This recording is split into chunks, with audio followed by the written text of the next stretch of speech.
அதுக்கப்புறம் நம்ம வந்து காற்றில் அலைப்பட்டு தெரிகிற குழந்தைகளாக இராமல். ஸோ நம்ம ஃபஸ்ட்டு அந்த குழந்தைகளாக இருக்கும்போது ஞானப்பாலாகிய வேதத்தின் மேலே பிரியமாக இருக்கணும். அப்படி இருக்கும்போது தான் நம்மளுக்கு கொஞ்சம் கொஞ்சமாக சத்தியத்தை ஆண்டவர் சொல்லி கொடுப்பாரு. சத்தியன்றது என்ன? யோவான் 14வது அதிகாரம் 6வது வசனத்தில், நானே வழியும் சத்தியமும் ஜீவனுமாக இருக்கிறேன், என்ன இல்லாமல் யாரும் பிதாவிடத்தில் வர முடியாதுன்னு ஏசப்பா சொல்கிறாங்க. ஸோ ஏசப்பா தான் சத்தியம். ஏசப்பா யார்? வார்த்தை மாம்சமாகி ஏசப்பாவாக வந்தாங்க. ஸோ அது அப்போ ஏசப்பா யார்?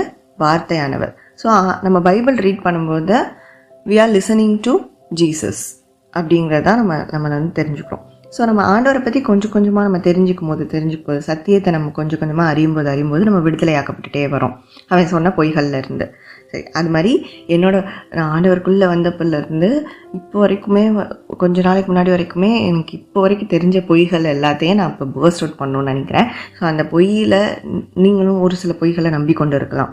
பட் ஆண்டவர் நம்மளை எப்படி பார்க்குறாரு, காட்ஸ் வியூவில் ரியலாகவே நம்ம யார் அப்படிங்கிறது தான் இந்த வீடியோவில் நம்ம பார்க்க போகிறோம். பரிசுத்த ஆவியானவர் தாமே நம்ம கூட எல்லாரு கூடயும் இந்த வீடியோ மூலமாக பேசுவார் நான் விசுவாசிக்கிறேன்.